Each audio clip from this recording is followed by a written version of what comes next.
Please note, this event is being recorded. I would now like to turn the conference over to Mark Hayden. Please go ahead.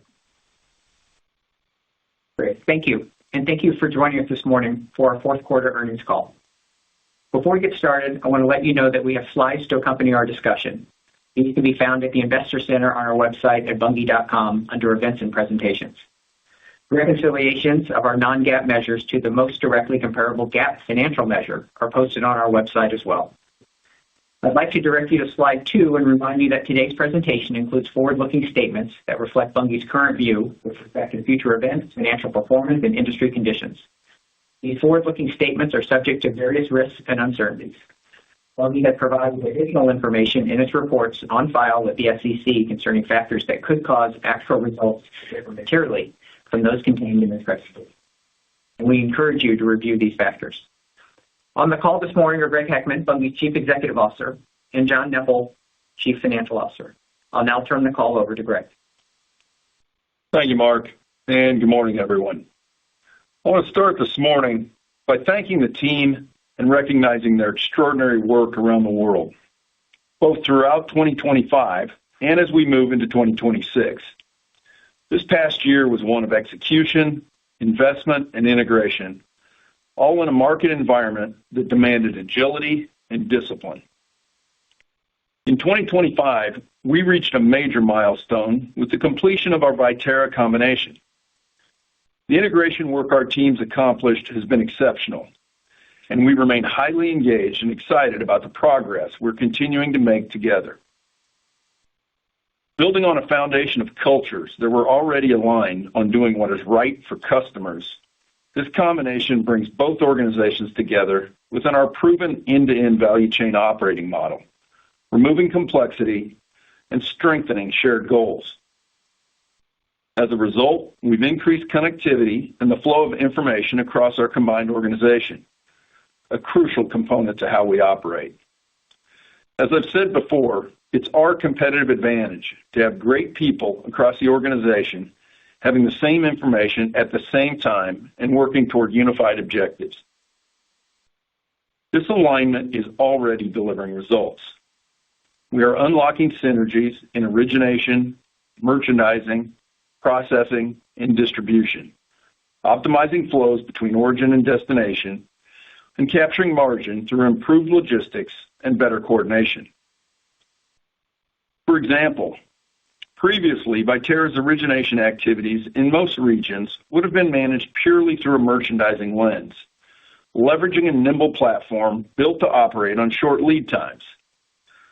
Today, people managing the same network of elevators are now making decisions with a more complete picture of our global platform, taking an integrated view that balances speed with longer-term considerations. This not only allows us to keep our processing and refining plants running at high capacities, but also results in more profitable outcomes for both farmers and consumers. We have capabilities today that we didn't have before, and we're just getting started. These types of benefits are durable and will compound over time. We will provide more details on synergy capture, capital allocation priorities, and our combined long-term outlook at our Investor Day on March 10th. And while we've been integrating Viterra, we've also been working to advance our large greenfield projects, navigating trade flows, policy uncertainty, and geopolitical volatility, all while staying focused on connecting farmers to end-market demand across food, feed, and fuel. Shifting to our operating performance, our fourth quarter reflected higher results in all our segments, driven by strong execution and our expanded footprint and capabilities.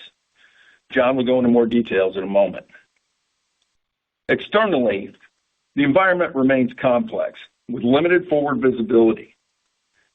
Geopolitical tensions, evolving trade flows, and uncertainty around biofuel policy, and that's particularly in the U.S., continue to influence farmer and consumer behavior. Based on what we can see today in the current environment and forward curves, we expect full year 2026 adjusted EPS in the range of $7.50 to $8. With that, I'll turn it over to John for more details on our financials and outlook. Thanks, Greg, and good morning, everyone. Let's turn to the earnings highlights in slide 5. Our reported fourth quarter earnings per share was 49 cents compared to $4.36 in the fourth quarter of 2024. Our reported results included an unfavorable mark-to-market timing difference of 55 cents per share and an unfavorable impact of 95 cents, primarily from notable items related to the settlement of our U.S. defined benefit pension plan, Viterra transaction integration cost, and an impairment of a long-term investment. Prior year results included a net positive impact of 98 cents from notable items, primarily related to the gain on the sale of our sugar and bioenergy joint venture, partially offset by Viterra transaction integration costs. Adjusted EPS was $1.99 in the fourth quarter, which included approximately $50 million of net tax benefits versus $2.13 in the prior year. Adjusted segment earnings before interest and taxes, or EBIT, was $756 million in the quarter versus $546 million last year, with all segments showing higher year-over-year results. In the soybean processing and refining segment, slightly higher results were primarily driven by South America, reflecting higher processing and refining results in Argentina and Brazil. In the destination value chain, lower processing results in Europe and origination in the Americas were partially offset by improved results in Asia. Results in North America were lower in both processing and refining. Higher process volumes were largely attributed to the company's expanded production capacity in Argentina. Higher merchandise volumes reflected the company's expanded soybean origination footprint. In the softseed processing and refining segment, higher results were primarily driven by better average processing margins and the addition of Viterra softseed assets and capabilities. In North America, higher processing results were partially offset by lower results in refining. In Europe, results were higher in processing and biodiesel, but lower in refining. In Argentina, results were higher in processing and modestly higher in refining. And results in global softseeds and global oils merchandising activities also increased, reflecting strong execution. Higher softseed process volumes primarily reflected the company's increased production capacity in Argentina, Canada, and Europe. Higher merchandise volumes were driven by the company's expanded softseeds origination footprint.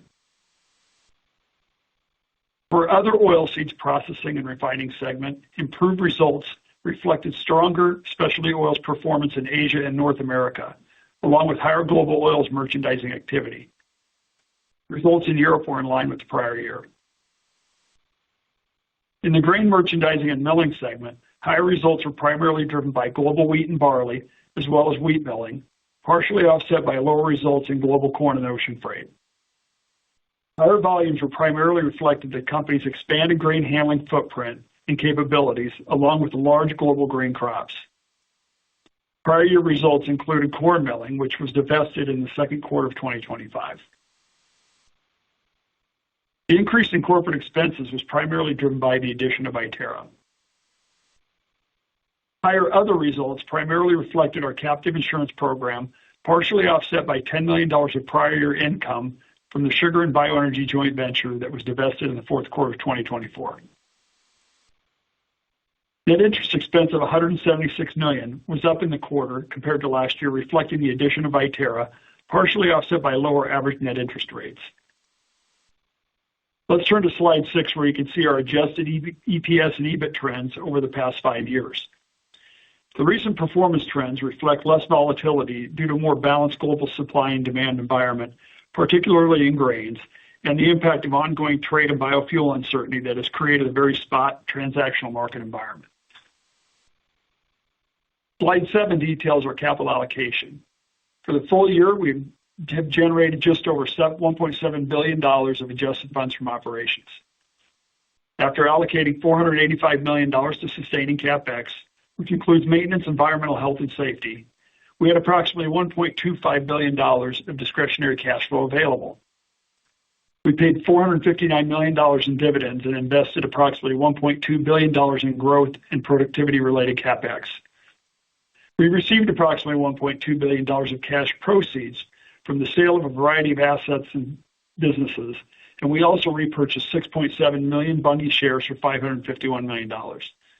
This resulted in $173 million retained cash flow. Moving to slide 8. At year-end, net debt, excluding readily marketable inventories, or RMI, was approximately $700 million. The recent change versus history reflects the impact of the acquisition debt assumed and issued related to Viterra. Our adjusted leverage ratio, which reflects our adjusted net debt to adjusted EBITDA, was 1.9 times at the end of the fourth quarter. Slide 9 highlights our liquidity position, which remains strong. At year-end, we had committed credit facilities of approximately $9.7 billion, of which approximately $9 billion was unused and available, providing ample liquidity to manage the ongoing capital needs of our larger combined company. Please turn to slide 10. For the trailing 12 months, adjusted ROIC was 8.1% and ROIC was 6.9%. Adjusting for construction and progress on our large multi-year projects and excess cash on our balance sheet, our adjusted ROIC would increase to 9.3% and ROIC to 7.5%. As a reminder from last quarter, we decreased both our weighted average cost of capital and adjusted weighted average cost of capital from 7% and 7.7% respectively to 6% and 6.7% respectively, reflecting the recent upgrade in our credit rating, change in capital structure of the combined company, and lower interest rate environment. Importantly, we're not lowering our long-term investment return expectations.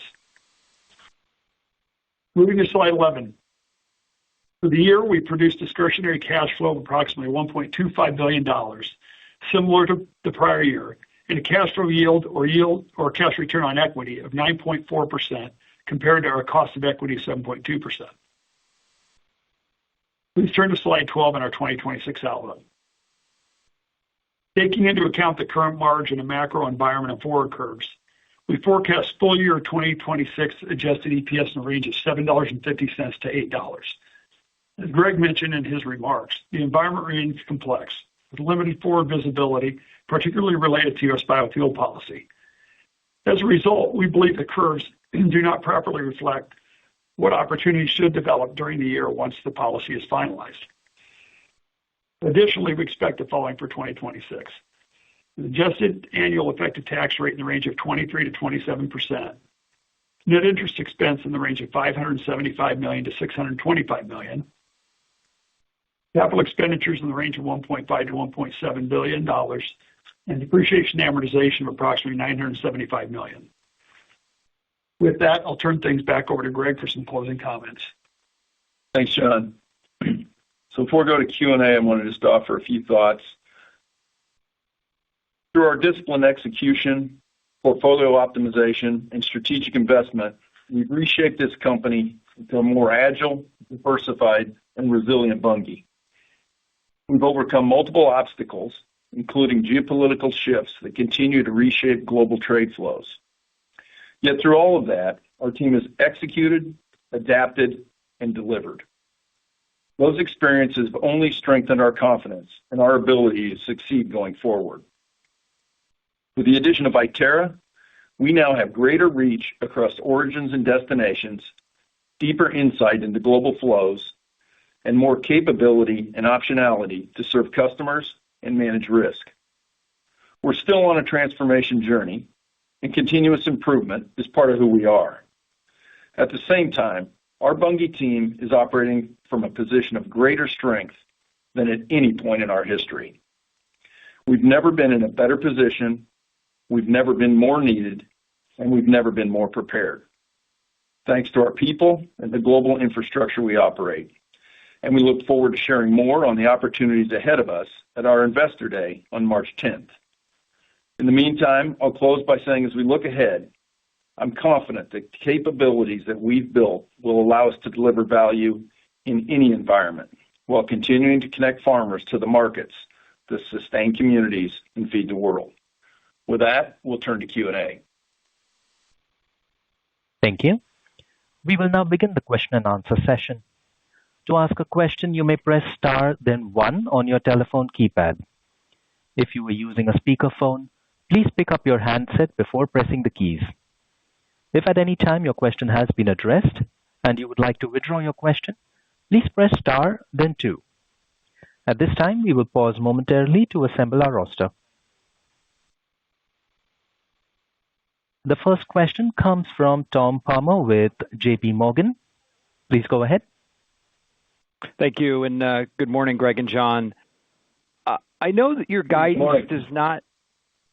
I know your guidance does not take a view on how industry conditions might change, but I had a couple questions here. I wonder to what extent you think the RVO might be reflected in the curve today, and then when we see board crush margins moving higher over the past month or so, has this had much impact on the margins that you are able to capture in your crush operations up to this point? Thanks. Sure, I'll start on that, John. So, yeah, you're correct. Our outlook, we did not put any assumptions about what the RVO, would do to the curves or the profitability beyond what the curves are already showing. Now, as you called out, we've definitely seen the U.S. curves, especially in the second half, right, improve a little bit. And we think those probably driven by RVO, tailwind expectations. Now, that being said, there's not much business done beyond Q1 right now. That we're still pretty open on the balance of the year. And then the other feature, I think you've got pretty high oil stocks in the U.S. until we see that demand come on, which is a little different than the rest of the world where the oil S&Ds are pretty balanced. And, that could get cleaned up, pretty quickly should we get the RVO enacted. But, the actual details are important, and the timing is important. So, we all wait, but to stay consistent, we just gave the forecast on what we can see today and what the curves are today. Yeah, I'd maybe just add, Tom, that on top of, oil's certainly been up and down, based on market expectations, but we've seen good, steady demand for soybean meal. And I think that's a global phenomenon, but in the U.S. as well, soybean meal demand's been strong. So that's at least, helping on from a crush perspective.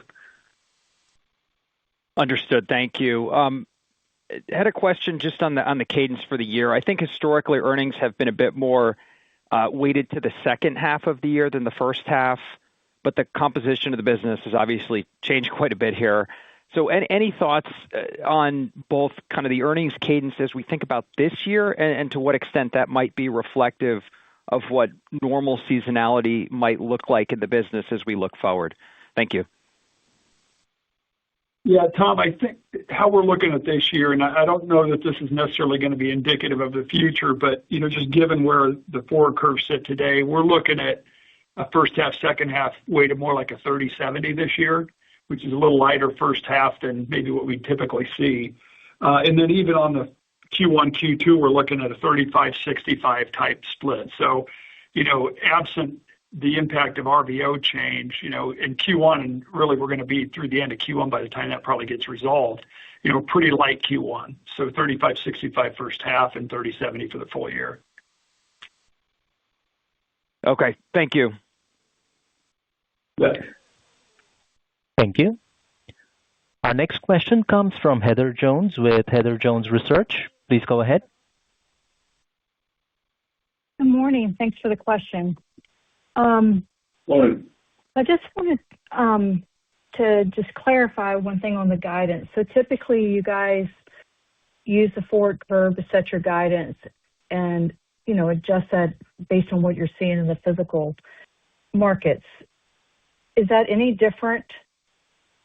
Did you do anything different this time? Like did you just take the curves and then make adjustments for what you're seeing as far as basis, et cetera, or just wanted to clarify that? Yeah, Heather, thanks for the question. Yeah, we're a little boring in our consistency. So yeah, we use the exact same approach that we've been because we just think that makes it easier to understand, how we come at this each quarter. But yeah, and I would just say it's, right now, obviously we would expect once the RVO is finalized for the conditions to improve. I mean, that some of the dynamics we're waiting to hear are obviously finalization or reallocation, the compliance years? Are they going to have retroactive 2026 to the first of the year? When it's going to actually get finalized and start taking effect. So there's still some unknowns there until it actually gets codified. So rather than try to guess on all that, we just take the curves the way they are and let the market do its work. And in a perfect world, we'd get some clarity ahead of our Investor Day on March 10th, but fingers crossed. I was getting ready to say my fingers crossed too. Then a big picture question. So since 22, 23, trade lanes have shifted. You don't have the disruption you had then. You've had quite a bit of crush capacity added in North America and South America. But you have more constructive biofuel policy in Indonesia, Brazil, Europe, and if the U.S. is anything like it's been telegraphed, it's going to be much more constructive in the U.S. So putting all that together, increased capacity, but much greater demand, do you envision a scenario where crush margins, both soft and soy, could, replicate what we saw in the 22, 23 timeframe? I know those are a lot of what ifs, but just would love to get your thoughts on a scenario like that. Yep. No, you've called out a lot of the key things that we're seeing. There's no doubt, as John said, the takeaway on meal globally has been better than everyone expected. Part of that, I think, continues to be the growth we're seeing in protein demand, especially in chicken and the growth there. On the biofuel policy, no, you're exactly right.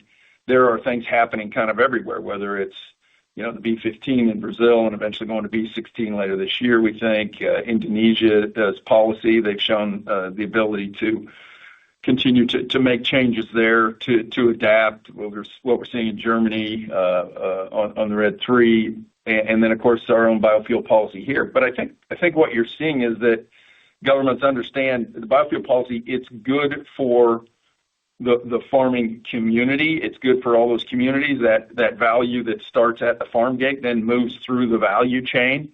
So I think we expect biofuel policy to continue to be constructive as far as comparing back to certain years.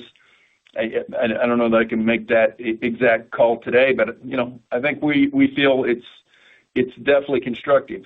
What we do like, and you ask about soft, is we have a much more balanced footprint globally, not only in soy but in soft, and we've added a larger percentage of soft crush now, and of course that is definitely favorable with the oil demand, and that will favor soft crush going forward. So we think our more balanced footprint there will be helpful for sure. Yeah, I might just add on, Heather. The other thing is we haven't really seen any meaningful global disruption, whether it's weather or geopolitical, here for a bit. I mean, there's been obviously the trade issues with China, but when you really think about a big shock to the global system, there really hasn't been one for a while. And a weather event could really have a big impact. And given our global footprint going forward, I think we feel like we're positioned as good or better than anyone to handle that. Okay, thank you. Thank you. The next question comes from Andrew Strelzik with BMO. Please go ahead. Hey, good morning. Thanks for taking the question. I had a couple things. The first one, just from an operational perspective, I was hoping that you could maybe compare the Viterra operations, kind of at the time of the acquisition to when you guys took over the Bunge business. And I guess where I'm coming from is, I'm curious if you see similar opportunities to kind of transform the earnings power of the Viterra piece, separate of the synergies, through internal operations, as has been the case at Bunge, or if there are any meaningful differences that you've observed. I'd say the answer is yes. Was one of the things I think both companies were excited about coming together and doing the deal, were that best and better practices. And as we're able to share that, It starts everywhere from, the safety of our people as we brought the safety programs together and relaunched the combined safety program on the best and better practices. And definitely, there is a bit of a replay of what we did, in 2019 when we joined Bunge. We're now looking at the combined portfolio and making sure that we're running the right assets and the right businesses where we have a right to win for the long term. All the capital allocation is done from the center, and that's healthy for the teams to compete for that capital. Aligning the rewards programs and staying focused externally on our customers at both ends of the value chain, and being able to do that from that global diversified balance that we now have across crops, across geographies, and across origination as well as crush and distribution. We've got more capillarity and granularity at origination and destination than we've ever had. And ultimately, you wrap all that, in a risk culture. And I do think, Bunge, when we joined, had incredible capabilities, as does Viterra. And it's been great. Our teams did a ton of work pre-close, and we hit the ground running on day one with one view of our global positions for the people to make decisions with. The teams have embraced the culture. They understand how the risk teams and the commercial teams work together in order to help manage the earnings at risk and run our assets at high capacity utilizations and help our customers manage their risk. And, I'll tell you, in this environment, that is really needed now, and that has real value. And, that's the one that continues to pay benefits over and over. So, look, we're getting started. We've got a lot to do, but we really like the way the teams are engaging and working together here early on. And you're right, we've done a lot of this before, so it's just about, doing the work.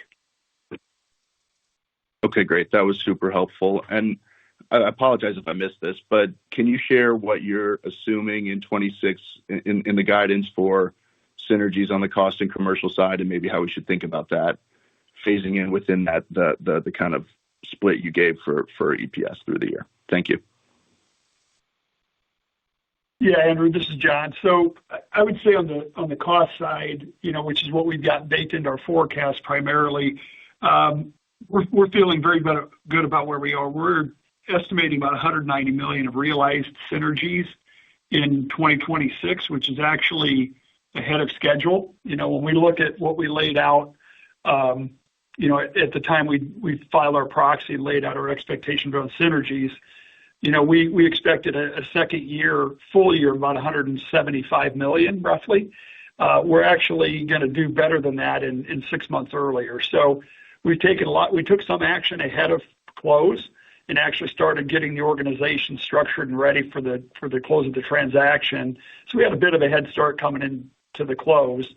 And, in 2025 and prior, we realized a little over $70 million of synergy already by the end of 2025. And so we're looking at 190 for next year, for 2026 year we're in now, with a run rate by the end of the year somewhere around $220 million run rate by the end of the year. So feel very good about that. Of course, that 190 is baked into our forecast. On the commercial side, I think that's still developing. We've got line of sight to a lot of good things, but like anything, those ones are, a little more difficult to quantify individually. But I would say a relatively modest amount of synergy baked into the forecast on the commercial side. Great. Thank you very much. Thank you. Our next question is from Salvatore Tiano with Bank of America. Please go ahead. Yes, thank you very much. So I want to start a little bit with the synergy question. If I heard correctly, you said this year we expect to realize $190 million or 90? 190.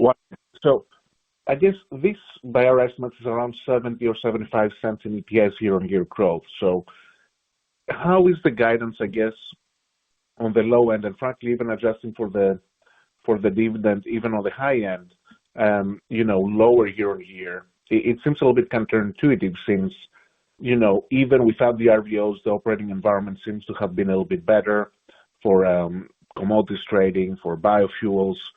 So does this imply essentially a material decline year-on-year before the synergies, and why would that be the case?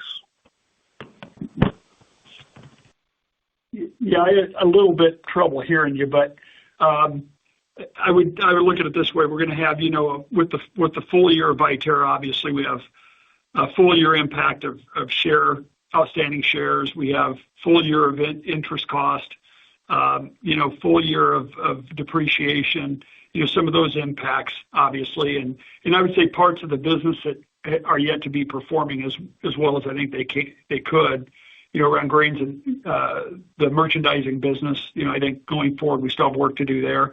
But overall, I think, again, we're using the forward curves as they stand today. And I think that, getting some clarity there and some upside, will be some opportunity. But at this point, that's how we're seeing it. And of that 190 synergy, if you look versus 25, there's 120 incremental. We did about 70 in 25. So for your modeling, it's 120 incremental in 26.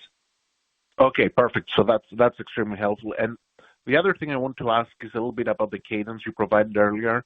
It seems to us that this is implying kind of 80 cents in Q1, 150 in Q2, and then around 270 in the second half. So my two questions are, firstly, 80 cents in Q1, that would be probably, the lowest EPS figure in a long time. And theoretically, again, the idea is that the markets are a little bit better than they were at the trough of last year, get EPS much lower. So are there any specific items or segments that, may be affected by timing, something that is pushing earnings away from Q1? And the second part of the question is, if we're not really assuming a major improvement in the forward curves, in the guidance, how are we getting to around 270 in EPS in the second half in each of the quarters? And if the RVOs come, are we talking about $3.50, or even $4 at some point in quarterly EPS? Yeah, I think if you look, you're really close on obviously the first half, kind of the breakdown there in terms of per quarter, and then the second half. I think we're looking at about a 40-60 on the second half at this point, but it's still way early, so a little difficult to predict that. But I think, look, there a lot can happen. A lot of Q1's baked already. We're more than a month into Q1. I think that we're off to an okay start, but again, when biofuel policy gets resolved, Q1 is going to have largely been completed. And so we're hopeful that it's going to provide us some upside here as we look through the balance of the year. But yeah, Q1's a really light quarter. We're a much bigger company, and but a lot of uncertainty in what we've seen really second half of 25 and especially into Q1 of 26 is very spot customers on both ends. Farmers are spot. Our customers are very spot, and it just, creates less opportunity for us. And if you look, and, I might say, if you look kind of coming out of, Q4, you've got on soy, you've got average margins are down in Q1 versus Q4. In soft, you've got, crush margins down kind of seasonally versus Q4. And then you say, well, kind of how do you come out of Q4? One, you got to thank the team for, really executing very well in a quarter where you had really no market catalysts, heavy stocks. You've got the uncertainty around the bio and trade policy. So I think what we saw there is, the team executed very well, even though with ample supplies, farmers don't want to sell at the lower prices. And, your feed and food customers and fuel customers haven't needed to buy because they've been rewarded for waiting. So that environment is definitely carrying over into Q1. Now, that being said, as in Q4, I think there's opportunities there that the team will execute well against it. The other kind of feature is the Australian harvest, was delayed somewhat by weather. That's now definitely an important feature of us, and that's sliding some of that from Q4 into Q1, but it also has brought margins down a little bit, the way that harvest is developing and the demand is developing. So those are kind of some of the features. Thank you very much. Thank you. Our next question is from Ben Toyer with Barclays. Please go ahead. Yeah, good morning, Greg, John. Thanks for taking my question. One on grain handling, actually, just to help us understand, because grain merchandising, it used to be not as relevant, but now with Viterra, it starts to become a little more of a heavyweight as well. So how should we think about the current conditions, right? 2025 was a lot of uncertainty with trade and the conflicts between U.S., China, et cetera. So as you look through the opportunities in the business, in the combined business, and we talk about the merchandising, maybe ocean freight, et cetera, how should we think about the 2026 setup here? And what's like kind of like a level of disruption or activity that you need in this business to really make the most out of the larger footprint that you're having? Yeah, I'd start by, reminding us, right, we've got 6 months under our belt running it together. So this, we're looking forward to the first half, as is a very, seasonal business. We'll get to see, Q1 and Q2 with the combined platform, and then we'll start lapping the time that we ran together in the second half of last year. So look, the teams are continuing to, adjust and do the scenario analysis for a number of things that can happen. But there is that important base load business, right? Serving customers every day. We've got the geographical balance. We should have the absolute best cost position to be there, with the right product, the right quantity, the right quality at the right price. So we'll do that base load business and then adjust to whatever disruptions. And we've already seen, some of that where we've had to repair origins and destinations, and where we've actually had to develop some new destinations because of some of the trade disruptions. So I think that becomes, standard part of the business. And as you called out as well, ocean freight, we've combined that group. We're a very large user, of course, of the ocean freight. We're starting to see the benefits of that larger platform and some of that, lowering the cost between origin and destination and being able to react faster to change. So I think part of it's just getting the reps, getting, to fewer systems and processes and having the teams, continue to make those improvements. So whatever the environment, we know it will improve eventually, but, until it does, I know our team will get all of the benefit that we can out of it. And Ben, maybe I'd just add, I mean, for Q4, we only had a $30 million increase year over year in the segment. And I think as you look into 2026, you should see a better year over year improvement, especially in the first half, obviously, when we don't have the comps are against, the prior Bunge only. But even in the second half, we expect the comps to be better versus the combined company second half. So it's moving in the right direction. It's just, that's the biggest part of Viterra's business. And while we were really, really pleased with how well the crush was folded in very quickly, because we had a much larger crush footprint, so that folded in very nicely to network quickly. You have a lot more people, a lot more assets, a lot more locations involved on the merchandising and handling side, and it's more work, but back to Greg's point, we're doing the right things. We got the teams focused. It's just going to take a little bit longer to get that humming. Okay. And then my second question real quick is, CapEx obviously last year was give or take 1.7 billion, of which a little more than 1.2 billion was for growth. The guidance you've issued for this year is more or less the same level. If we take the midpoint here, just a little bit lower. I suspect the sustaining CapEx goes a little bit up, but it's probably still going to be roughly 1 billion in growth investments. So how should we think about the return on investments here, or that billion plus last year, probably another billion this year? What's like the return you're expecting from that, and especially the timing of those returns? Yeah, let me start with maybe talk about the mega projects. So our spend on mega projects, so the 4 large capital projects, the multi-year projects, that spend is going to drop about 350 million in 2026 as we kind of get to the completion dates on the projects. So that's about 600 to 650 million on the mega projects that will be largely wrapped up by the end of the year. We have not modeled in really much, if any, contribution from those projects. So the Morristown plant is in commissioning now. and we'll be running this year. Obviously, a lot of the time this year is going to be spent on qualifying the plant for our food customers. We will get some volume through there, but probably not high enough capacity utilization to have a meaningful contribution in 2026. So we've not really added much in the forecast for that. And then our Destrehan barge unloading and crush plant expansion. Remember, the crush plant's in the joint venture with Chevron. And then the barge unloading, those will be up mid-year. And of course, we don't have a lot baked into the forecast on a contribution in 2026 for those either. I think they'll really be contributing a lot more as we get into 2027. And then the final project is the Westzaan plant in Netherlands that will be up and running and, for the most part, early 2027.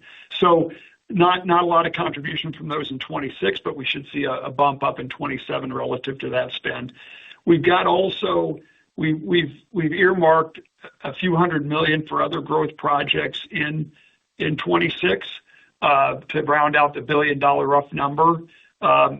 Those haven't all been approved, and we'll review those as we go and may or may not decide to do those. But we've got that included in the forecast. That's why we have a range of 1.5 to 1.7. If we did all of that, we'd be closer to 1.7. If we choose not to do some of those projects, we'll be closer to 1.5. And those, obviously anything we're constructing during 26 likely wouldn't have a meaningful impact on 26 returns. Got it. Thank you very much. Yeah. Thank you. The next question comes from Stephen Haynes with Morgan Stanley. Please go ahead. Hey, good morning. Thanks for taking my question. Lots been covered. Maybe just another way on the guidance. I think in the past you've provided some directional, guide by segment. I realize it's maybe a bit harder just given, the first half of last year doesn't have Viterra in it and this year has a full contribution. But is there a way that, maybe you could frame by segment, working back from the midpoint of your guide, like whatever adjusted EBIT is kind of assumed at that level, how you see that splitting out between each of your businesses this year? Thank you. Yeah. So if you look, Stephen, this is John. If you look at kind of our core segment EBIT, so that's defined as the segment results before corporate. I'd look at it this way: about half that EBIT's going to be in our soy processing and refining. Is how we're looking at it for the year. So we can call that 50%. About a quarter of it in our soft processing and refining segment. And then grain merchandising and milling, we're forecasting to be around 20% of it, and then the remaining 5% would be in our other processing refining. That's kind of how we see the rough forecast for the year. And then, of course, offsetting that to some degree will be the corporate. The corporate and other, which we would expect to be, call it $120 $125 million per quarter negative against that. Okay, thank you. Appreciate all the help and detail. Thank you. The next question is from Derrick Whitfield with Texas Capital. Please go ahead. Good morning, all, and thanks for taking my questions. Morning. With regard to the RVO, the administration has been quite supportive of the U.S. and farmers nearly at every turn. We have heard in recent weeks a range of 5.2 to 5.6 billion gallons per BBD volumes. I guess, where is your view on where the administration will land on absolute volumes and the half RIN generation concept for imported products and feedstocks? Yeah, Derek, this is John. I think on the 5.2 to 5.6, I don't know that we see where it's going to end up. Obviously, we prefer the 5.6, obviously, but we're hopeful they'll at least start at the midpoint of the range and maybe go up from there, especially given that it appears and pretty likely that the half RIN, the 50% RIN, is not going to take effect in 2026. They're going to kick that can down the road to 2027 and make a decision then. So hopefully, given that decision, they'll move to the high side of this range of 5.2 to 5.6. But we obviously don't know that yet, and hoping here over the next few weeks to get some clarity. Good deal. Let's hope your crystal ball is right on the 5.6 side. But Maybe on a similar topic, so I read in a recent trade article that Bunge was recognized as the first company to certify soybeans for use in the production of SAF under the Corsia Plus protocol. To the degree that you can, could you speak to that market opportunity for Bunge from this development, given the favorable price realization for SAF over RD and the tightness we're seeing in qualified feedstocks for SAF?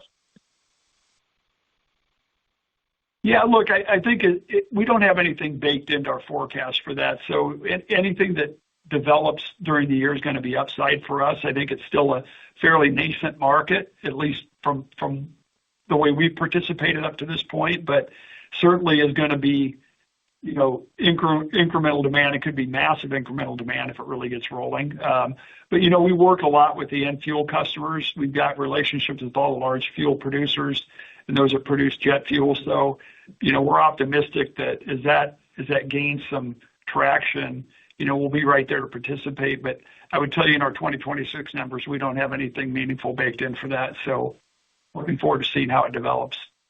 But we are focused on this. I mean, for the long term. And one of the things that, we've got with the partnership with Chevron and the partnership with Repsol and some of the other fuel customers, right? It's not only serving them with the current origination that we have, but now having the touch we do globally with more farmers than anyone else as we're working to develop some of these new novel seeds and cover crops. We'll have the ability, to meet what their needs are for the long term, whether it's SAF or renewable diesel or traditional biodiesel. So, really excited about the combined capabilities of the company and definitely want to be the partner of choice for the fuel industry. Great. Thank you. Thank you. The next question comes from Matthew Blair with TPH. Please go ahead. Great. Thanks for taking my question. So for the $7.50 to $8 guide, you mentioned you're just taking, the current futures curve. As we think about the spread there, the low end versus the high end, what determines that? Is that just based on Bunge's execution? What puts you at the low end of that guide and what puts you at the high end? Thank you. Yeah, I'll start, John. Sure. Go ahead. I think how we see, the market continue to develop from a demand standpoint. We talked about the soy stocks are definitely heavy, but we have seen that's only in the U.S. Merchant milling, we'll see how as we, have that first half of the year running the combined footprint. And as the crops come off here in Australia, as some of the trade disruption that we've had, we really expect it to be not as complicated as last year. That should be good for our merchandising segment. From an overall, the other is just we continue to work not only on the cost synergies, as John said, kind of trying to deliver more and faster, and then the commercial synergies as we're on the front end, as the teams work together, as those plans continue to develop, those could continue to benefit us in the second half. So I think the combined platform, we've just got more levers to pull on both the cost as well as the margin side than we've ever had. And I would just add, Matthew, that, when you look at our soy and soft, we can use the forward curves for a majority of that business. And so we feel like whether we agree with the curves or not, that's what we use. And that's got a fairly decent level of specificity to it. But when you get to the merchandising and milling side, there are no forward curves. And so, what the environment's going to be like, I think if we continue on with a global heavy stock spot customers, not a lot of opportunity in that market, it's going to be a little bit tougher. But again, volatility, disruption, global demand shifts, trade policy changes, all those things create opportunity on the merchandising side that it's really hard to model in. So, we will, obviously be able to be in a good position, as Greg pointed out, take advantage of those things. Probably two other things worth mentioning, right? We saw last year, China drawing a lot of beans out of, Brazil, particularly in South America overall, that was created headwinds for crush there. And then, of course, as the U.S.-China issue got solved, then taking beans out of the U.S. in the fall, which created some headwinds for crush margins there. We'd expect to see a more normal flow in the coming year.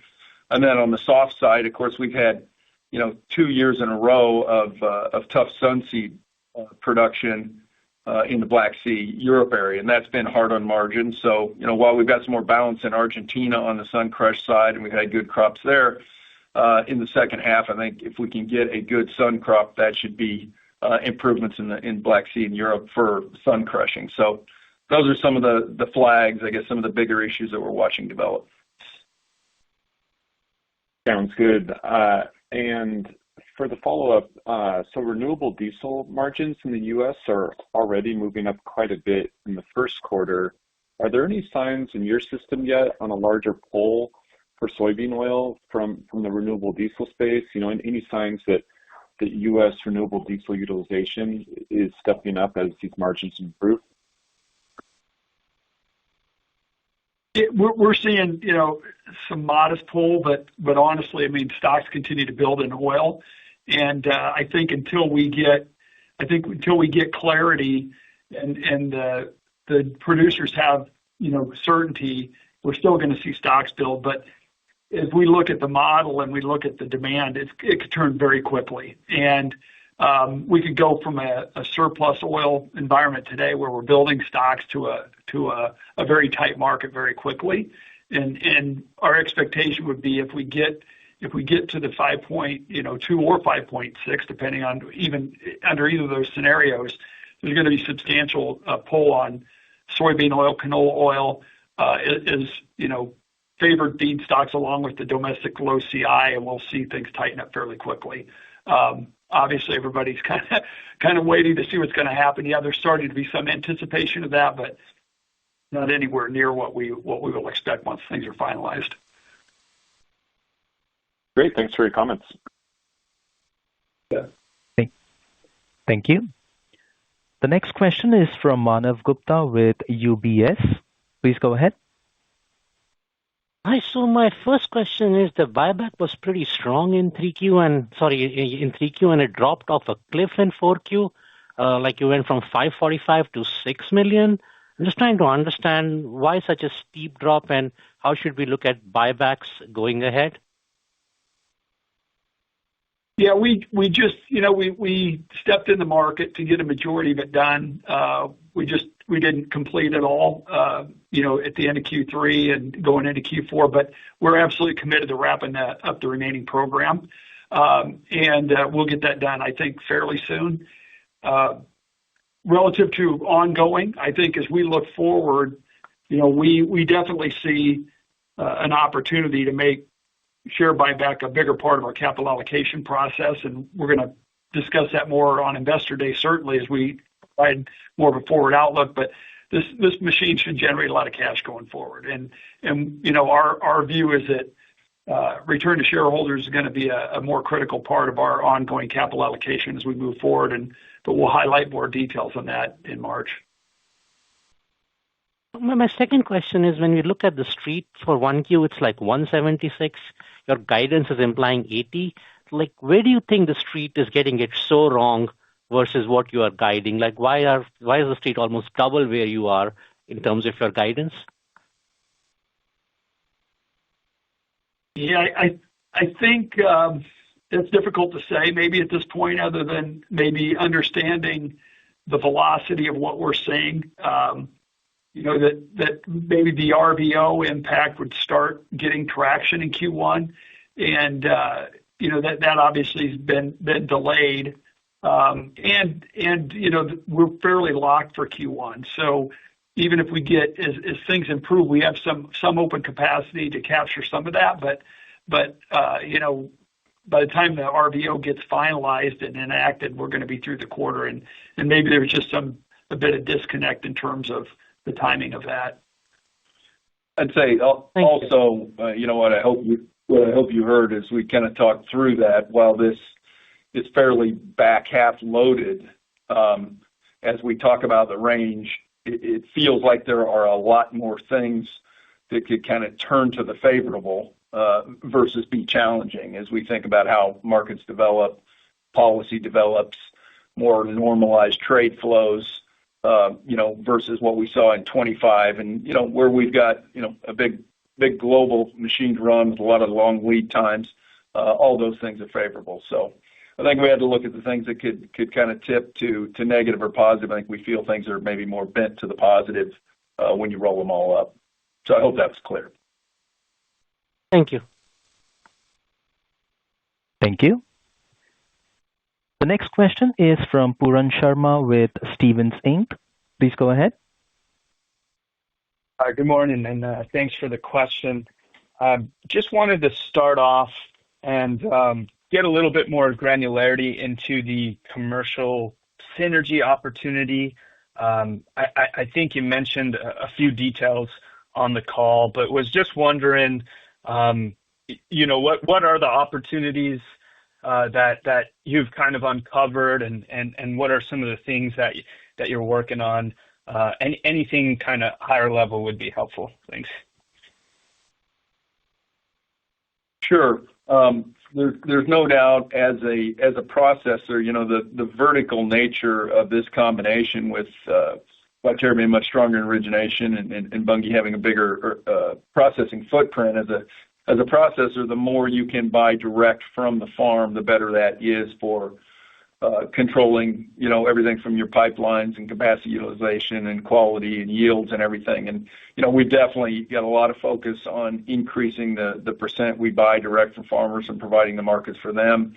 And now we've got much more capability to do that. We're seeing that gain continue to push forward a higher percent bought direct, and that'll continue. And then, as we talked earlier, when you're optimizing the total footprint, you'll make different decisions than when you were competitors on the timing of understanding the needs of a processing plant, and also understanding the needs of our origination and being able to keep the flows moving, through the ports and to third-party customers. So getting the reps with the team and getting an understanding of our combined capabilities has been great.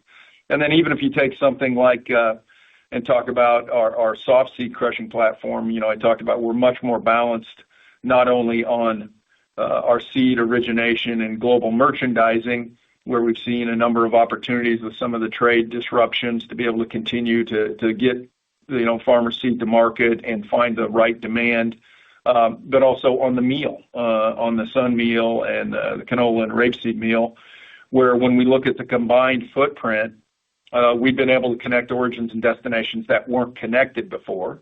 And then as some of those trade lanes were shut off and were not economical, we've even developed some new markets that didn't exist before. They weren't using some of these products. And so we've been able to grow those markets. And it's just the combined capabilities as we get the repetitions to continue to peel those opportunities back. And just the way the teams are working together, I just couldn't be more pleased. And I've had the opportunity to do a lot of travel around and visit plants and visit the offices and visit ports. And, it's fantastic. You go into a room and nobody says, I was Viterra, I was Bunge. It's just everybody's Bunge. The teams are excited about the capabilities that we've got in this global platform and what we can do to serve our customers to work together. And there's no lack of challenges in the world right now, but I don't think anybody is better equipped than Bunge to deal with it.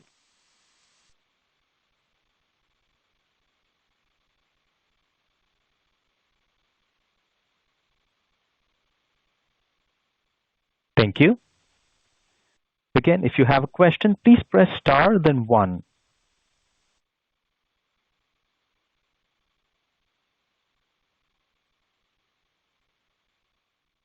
We have no further questions, ladies and gentlemen. This concludes our question and answer session. I would like to turn the conference back over to Greg Heckman for any closing remarks. I'd just like to thank everybody for joining us for today. We appreciate your interest in Bunge. We look forward to speaking to you again very soon and hope everybody has a great day. Thank you. Thank you. The conference is now concluded. Thank you for attending today's presentation. You may now disconnect.